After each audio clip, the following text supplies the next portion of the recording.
Yo tout le monde, c'est le Dr Vegapunk, j'espère que vous allez bien. Aujourd'hui on se retrouve pour une nouvelle vidéo qui, comme vous avez pu le voir dans le titre, est le top 14 des personnages les plus forts de l'arc Wano. Je précise que c'est un top personnel. J'essaierai d'expliquer pourquoi certains personnages se retrouvent au-dessus d'un autre pour que vous compreniez mieux mon choix. Tout cela étant dit, c'est parti. On commence ce top avec Jack la sécheresse en 14e position. Jack est l'une des 3 calamités de l'équipage aux 100 bêtes. Il a mangé le Zoan antique du mammouth, ce qui doit lui conférer une résistance hors du commun. Sa place semble assez basse au vu de son rang, mais il faut avouer qu'il n'a jamais vraiment été mis en valeur selon moi. Et puis il reste quand même au-dessus d'une multitude de personnages présents sur l'île, ce qui n'est pas rien. En 13e position, Ashura. Ashura est l'un des 9 fourreaux rouges, à ce titre il s'impose d'office comme l'un des samouraïs les plus forts du pays. Nous l'avions vu surpasser Jack en début d'arc, puis Kaido lui proposera même de rejoindre son équipage, ce qui témoigne de sa grande puissance. D'ailleurs, Kinemon me vante même sa force en disant qu'il vaut au moins 100 tonnes. À la 12e place, on retrouve Denjiro. Denjiro est aussi l'un des 9 fourreaux rouges, le dernier à avoir été présenté officiellement. Durant le flashback d'Oden, nous le voyons déjà avoir une certaine puissance. Puis après les 20 ans qu'il a passé sous le nom de Kyoshiro, nul doute qu'il a énormément progressé. Nous le voyons tenir tête à Zoro lors de son combat au village, puis il est souvent mis en avant aux côtés de Kinemon comme s'il était une sorte de deuxième leader. En réalité, je pense qu'il est au même niveau qu'Ashura, mais je le mets au-dessus car il m'a fait une meilleure impression.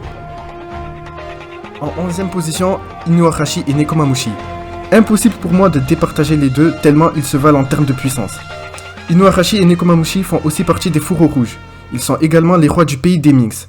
Les Minx qui sont justement de grands combattants, dès leur naissance. Ils nous l'ont prouvé durant l'attaque de Jack sur Zou. Ils n'ont jamais vraiment été inquiétés par Jack durant cette bataille. Mieux, Inuarashi réussit à parer facilement une de ses attaques, tandis que Nekomamushi le met à terre dès son apparition. La raison qui me pousse à les mettre au-dessus de leurs compagnons samouraïs est leur forme sous langue. Ils sont littéralement de vrais monstres de puissance sous cette forme, et ça se confirme par le fait qu'ils aient réussi à battre Jack et que Kaido leur dise qu'ils sont beaucoup trop forts pour la calamité. On entre maintenant dans le top 10, et c'est justement à cette 10e place qu'on retrouve Yamato. Alors on ne sait pas grand chose d'elle, mais l'avoir balayé en un seul coup un Tobiropo qui sont connus pour leur grande résistance, ainsi que l'un des Numbers qui sont du même type cause, nous prouve qu'elle est elle aussi un monstre de puissance. Et le fait que Sasaki avait l'air intrigué par rapport au fait qu'elle allait utiliser son fruit du démon, qui semble être un Zoan, me conforte dans l'idée qu'elle possède une force non négligeable. Bref, Yamato a encore beaucoup à prouver, mais la 10e place est celle qui lui correspond le mieux actuellement. À la 9e place, Trafalgar Law. Depuis sa réintroduction à Punk Hazard, Law a montré plusieurs fois qu'il était un personnage très puissant. Il a réussi à vaincre Smoker qui était devenu vice-amiral. Il sort vivant d'une confrontation contre Doflamingo et Fujitora, et il arrivera même à battre Hawkins qui se battait quasi égal à égal contre Luffy et Zoro. Puis son fruit du démon lui offre énormément de possibilités qu'il arrive à exploiter. Je pense personnellement que c'est la clé pour le combat contre Kaido. À la 8e place, Zoro. Second de l'équipage au chapeau de paille. Zoro n'a jamais vraiment été mis en difficulté depuis son entrée dans le Nouveau Monde. C'est d'ailleurs pour cette raison que je le mets à cette place. Nous ne connaissons pas encore le niveau réel de Zoro. On sait qu'il a réussi à vaincre Killer, le second de Kid, et qu'il a pratiquement one-shot Apo, mais c'est tout ce qu'on a jusqu'à maintenant. Pour le moment, Zoro ne nous a pas vraiment montré, ou du moins il n'a pas encore eu le temps de montrer qu'il était au niveau d'un second empereur. À la fin de l'arc, il remontera certainement dans le classement. Mais de ce qu'on a vu actuellement, une 8e place est plutôt honorable pour lui. À la 7e place, Eustace Captain Kidd. Un des capitaines de la pire génération, souvent mis en rivalité avec Luffy. Il a un pouvoir lui permettant d'attirer tous les objets métalliques à lui et a également le Haki des rois. Nul doute qu'il sera un acteur clé pour la bataille finale.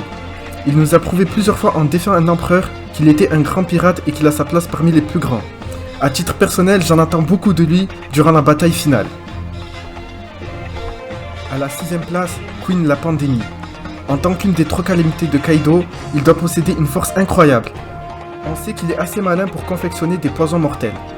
Que son Zoan antique lui confère une résistance hors norme comme tous les autres. En réalité, je le mets au même niveau que Kid, mais Queen a un avantage certain sur le Supernova. Queen a réussi à assommer Big Mom avec sa technique. Alors certes, elle s'en est sortie sans grosse séquelle, mais ça reste une grosse prestation de sa part, face à un tel personnage réputé pour être solide. Perso, il est aussi l'un de mes personnages préférés introduits dans cet arc. À la 5e place, Luffy. Le capitaine au chapeau de paille qu'on ne présente plus. Alors j'ai longuement hésité entre lui et celui du dessus que je mets quasiment au même niveau. Mais finalement je vais quand même le mettre à cette place là. Depuis son combat contre Katakuri, Luffy fait désormais partie des pirates les plus dangereux des mers. Surtout depuis qu'il maîtrise son haki du futur. Bref, il n'a plus grand chose à prouver. Cependant, je ne pense pas qu'il a encore le niveau d'un second empereur, ou du moins pas de tous les seconds. Mais il en est très proche, c'est sûr. Contre Katakuri, on le voit être HS durant plusieurs minutes avant de se relever devant son adversaire qui était lui aussi debout. Et même si Luffy a officiellement gagné ce combat, je vois toujours Katakuri légèrement au-dessus. Mais comme je l'ai dit tout à l'heure, il reste très proche du niveau des seconds. L'avenir me dira si j'ai tort de le mettre à cette place et que j'aurais dû le mettre plus haut. À la 4ème place, King l'Incendie, le second de l'empereur aux 100 bêtes. Et en tant que tel, il doit être extrêmement puissant. Avec son fruit du Pteranodon, il doit avoir tous les avantages liés aux Zoan antiques.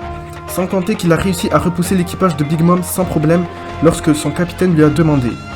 D'ailleurs, Big Mom elle-même lui a proposé de rejoindre son équipage. On entre désormais dans le top 3 des plus forts de Wano. Et c'est à la première marche du podium qu'on retrouve Marco le Phénix.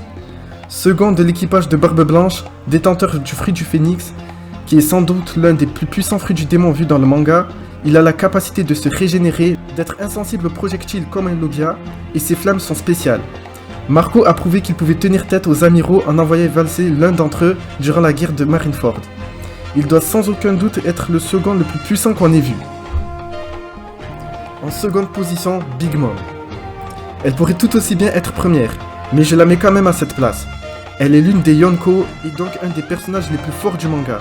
Elle maîtrise toutes les formes du haki, elle est dotée d'une résistance quasi anormale, la rendant presque intouchable. Son fruit des âmes est également un excellent atout qu'elle arrive à exploiter parfaitement. Après, je pense toujours qu'elle ne nous a pas tout montré, et il me tarde de l'avoir à 100% de ses capacités. Et enfin, en première position, c'est bien évidemment Kaido.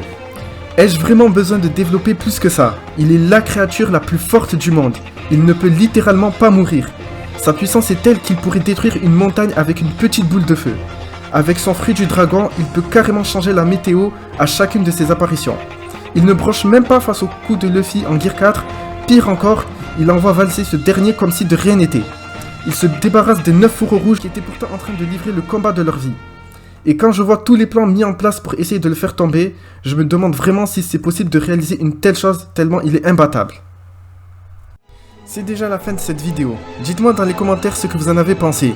Dites-moi aussi quel est votre top personnel, je serais curieux de le savoir. Comme d'habitude, n'hésitez pas à liker, à partager et à vous abonner pour soutenir la chaîne. Et quant à moi, je vous donne rendez-vous prochainement pour de nouvelles vidéos. C'était le Dr Vegapunk et je vous dis à bientôt.